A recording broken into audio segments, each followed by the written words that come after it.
Hello everyone, my name is Gemma Thane and I am an Engagement Development Lead Officer for Early Years and Childcare qualifications here at Social Care Wales.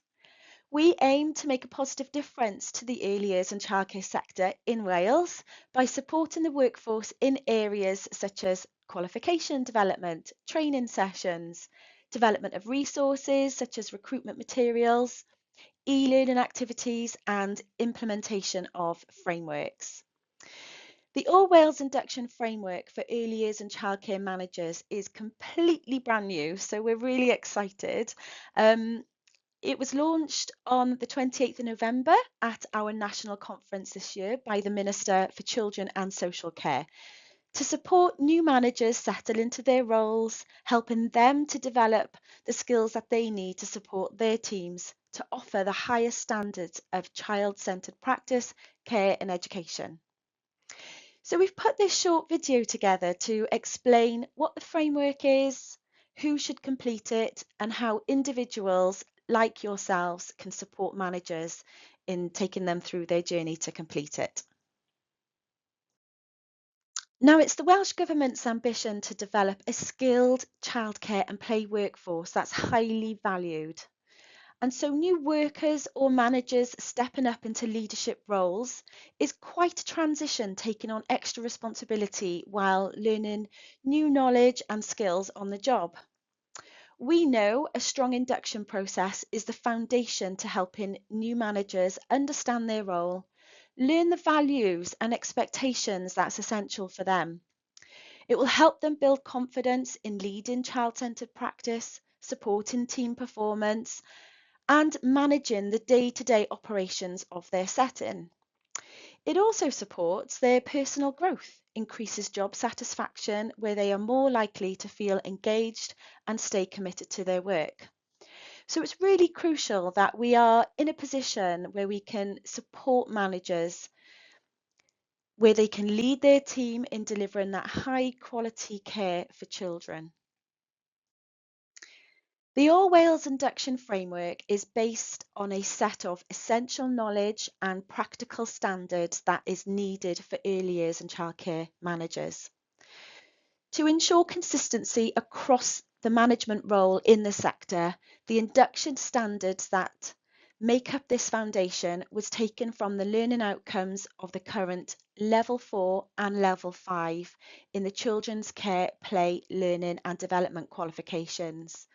And this means that these learning outcomes or induction standards are exactly the same, but the way in which the induction framework and the qualifications are completed completely different. Now, I'm not going to talk about the qualifications today as I cover this information in another session. But the way that the induction framework can be done is through a holistic approach. Now, coming from an early years background, when we undertake child observations, we observe child development across the whole development, looking at areas of development holistically. So it's about looking at the whole child, drawing out multiple skills so that the child can do these things. And it's the same sort of process. It will be looking at pieces of on-the-job evidence that the manager does on a day-to-day basis that can be mapped across multiple induction standards to demonstrate their competency over time. Now, the All Wales Induction Framework consists of two main parts.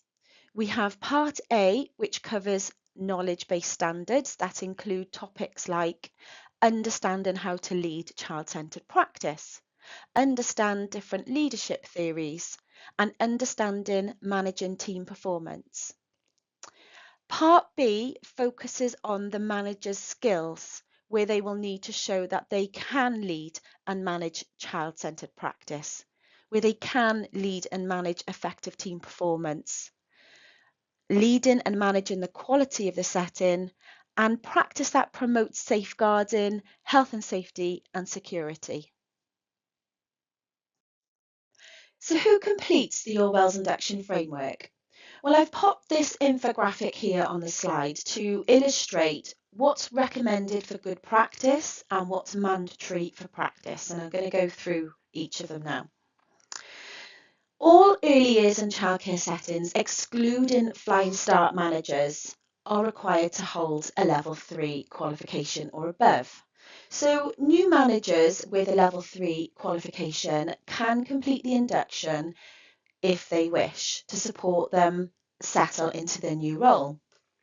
However, it's recommended that they undertake the level 4 and level 5 of the Children's Care Play Learning and Development qualifications instead. And whilst they are on their journey, they can use the induction framework as a supportive tool to help them complete their qualification. Managers within a Flying Start setting must have specific skills, knowledge and behaviours to be in a leadership and management role. So only these qualifications that hold these specific elements are those qualifications that are already accepted on the Social Care Wales qualification framework. And they are individuals that have recently completed the level 4 and level 5 of the Children's Care Play Learning and Development qualification.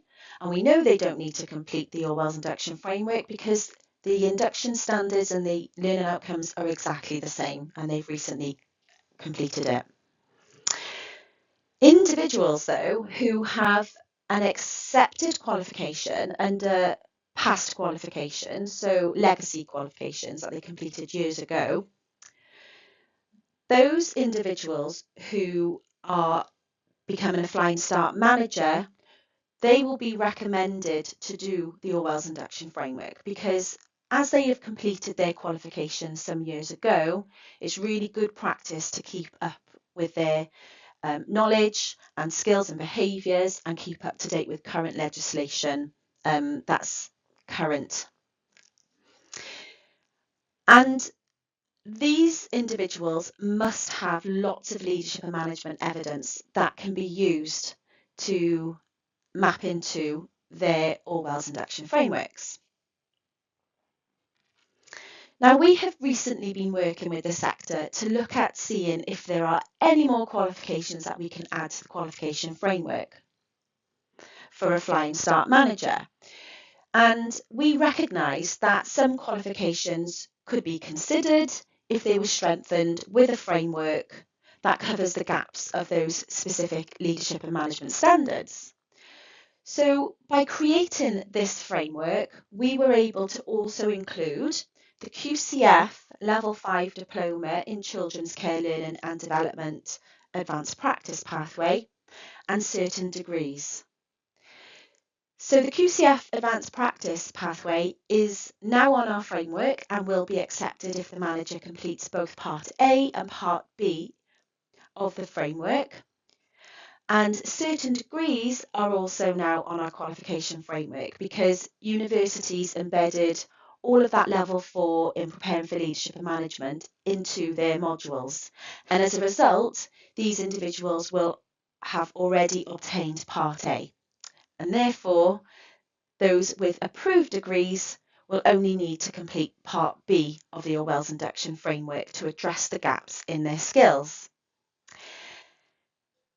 All of this is illustrated on the slide, but if you need further clarification, please head over to our qualifications framework page, which will explain it there too. Now, the manager will be responsible for completing their own induction framework. They will be gathering a variety of on-the-job evidence to map against their induction standards. And we call these the progress logs because they are logging their progress as they work through their journey. And they will detail how they have met each induction standard. So on this slide, you can see a screenshot of a blank progress log where you can see that the induction standard that needs to be covered in bold writing. But in the next column across, there's a little bit more information of what that induction standard means. It will cover the breadth of the induction standard and the and the depth of what that means, so that the manager knows exactly what needs to be covered before it can be signed off. They will have an opportunity to explain how they have met the induction standard by signposting all of their evidence. But we will touch on this in the next slide. Before the manager starts their induction framework, they will need to be allocated a mentor. It would be up to the local authority to identify an allocated mentor. But the role of the mentor is quite a lovely one. They will be the manager's support person. The mentor can support the manager to develop their knowledge and skills, help them gather evidence. They will review the manager's evidence and sign off their standards. And this can be done in many ways, which I will show you later on. You may find that most of the support can be done when the mentor comes to do some drop-in visits, whether that's every few weeks or so. And however this is agreed, the mentor must have working knowledge of the induction standards, be occupationally competent for reviewing and signing them off, and be familiar with the manager's practice. So what exactly can the manager collect as evidence for the mentor to sign off? Let's have a little look at all of these different types of evidence.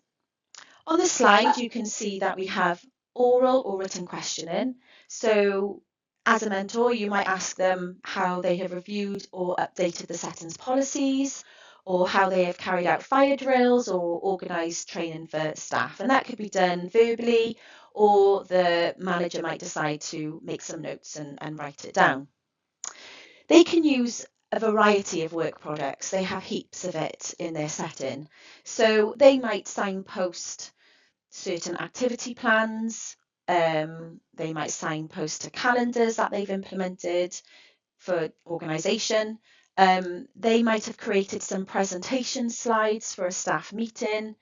They might have got some newsletters or social media communication that they might send out to parents, or they might even have some appraisal documents to show how they manage staff performance and set goals. So lots of different types of work products can be used and signposted there. They might decide to use a personal statement or a reflective account where they might have had a challenging situation and they might have recorded it in a written document or a verbal document, or a verbal way of doing it. They can record themselves.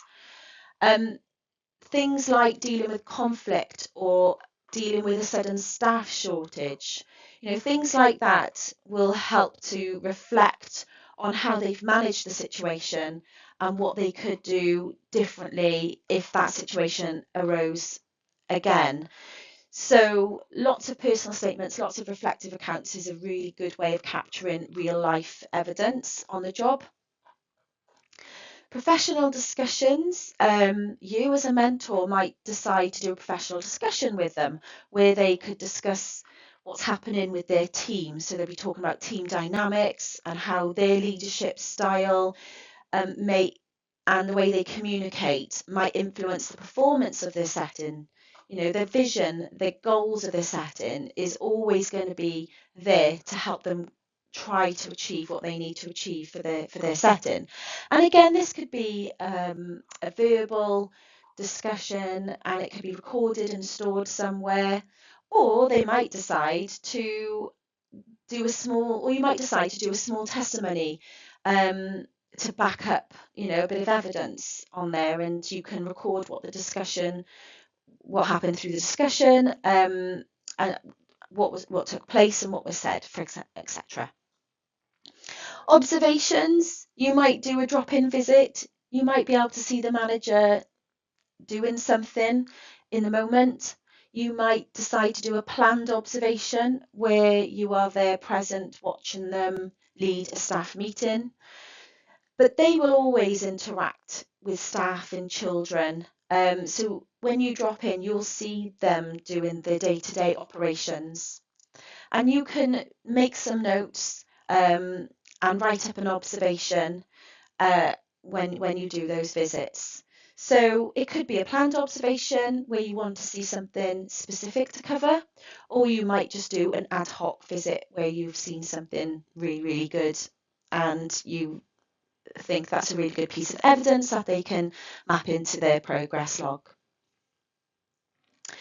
Statements, witness testimonies, again, anyone can help with this, and this is very much encouraged because it really is like a true account of situations happening all the time. So the manager can ask a staff member to write a small statement of how they may have dealt with a situation, such as the recruitment process, where they are really ensuring that value-based approach. They might decide to collect feedback from parents or carers if there's something in there that highlights the positive way that the setting is managed, or if something could be in a CIW report. So that could be used as evidence to show that their managerial skills are being demonstrated to ensure that high quality childcare is happening. Now, recognition of prior learning is a great one to map. They will have evidence of different training they've been on, qualifications they may have done in the past. So this piece of evidence will be really crucial, especially to our QCF Level 5 advanced practitioners, because our Level 5 advanced practitioners will already have covered some of the induction standards across Part A and Part B. So we have put a resource document together for you as mentors to show what has already been covered and what has not. So it's a very own cheat sheet really to see where the gaps are. But recognition of prior learning, like I said, is very much encouraged. And last but not least, we have also developed a workbook and a guidebook. So the workbook being covering knowledge in the Part A and the guidebook covering all the skills in Part B. So the knowledge workbook that managers can work through to develop their knowledge or use to close down certain elements of their knowledge, especially if they're struggling to find evidence to map their knowledge into the induction standards, then they can complete all or parts of the workbook. And in the workbook, there are different activities that are practical, based on their role related practical activities. So it has heaps of resources in there as well to support their knowledge. We have links that are relevant to legislation. We have YouTube video links, articles, etc., etc. There may be an activity where they have to assess the effectiveness of the equality, diversity and inclusion policy and make changes to improve it, or there might be a case study in there where they will work through the process and answer some of the questions. So they would complete the work through the workbook and reference this within their progress logs. And there is an activity for every induction standard for Part A. Just as another resource for supporting mentors, we have developed a sample answer workbook. So we have taken one activity from each section of the Part A and turned it into a sample answer workbook. So individuals like yourselves, mentors, supporting managers, can see what an example of an answer would look like. So that will be super helpful for mentors just to have a little look to see kind of the benchmark really of the breadth and depth that the manager has to cover. For Part B, we've also created a competence skill guidebook to help them understand what types of evidence there are and what they mean. So a bit like what we just done, going through the collecting evidence slide, but the guidebook is a little bit more in depth, and we've also gone that little bit further where we have provided examples of how certain evidence can easily be collected to meet the specific induction standard. For example, equality, diversity, inclusion policy, if they've updated it recently, they could use that as a work product to map as evidence as one of the induction standards in Part B. So again, it's that overlapping, mapping what the manager has got holistically multiple times across those induction standards. Again, specifically for mentors, we've also created a guidebook resource for mentors. So you will also have a copy of this information to support you in supporting the managers. On the guidance documents for both managers and mentors, at the bottom in the appendix, we've also provided an example of what an observation might look like and an example of a few work products where the manager can reference these pieces of evidence into multiple parts across the induction standards. But we've also written with justification why that manager has met the induction standard. So it justifies why that manager can map that bit of the observation into that induction standard, or that bit of the work product into that induction standard. So it's a really helpful and useful tool for you as well. Now, although we have provided quite an extensive list, the manager is encouraged to think of other ways they can gather their evidence, because what we have suggested might not be applicable to their specific setting or role, or perhaps they have a better way of collecting the evidence. I know when I did something similar to this in the past, I preferred gathering my own evidence than finding evidence that was prescribed to me, and that's absolutely okay. So even though the induction framework has a set of standards, managers' role in gathering the evidence will be bespoke to them. And so it will make the whole experience really personal to them, which will give them that sense of ownership and sense of pride in their achievement when they complete it.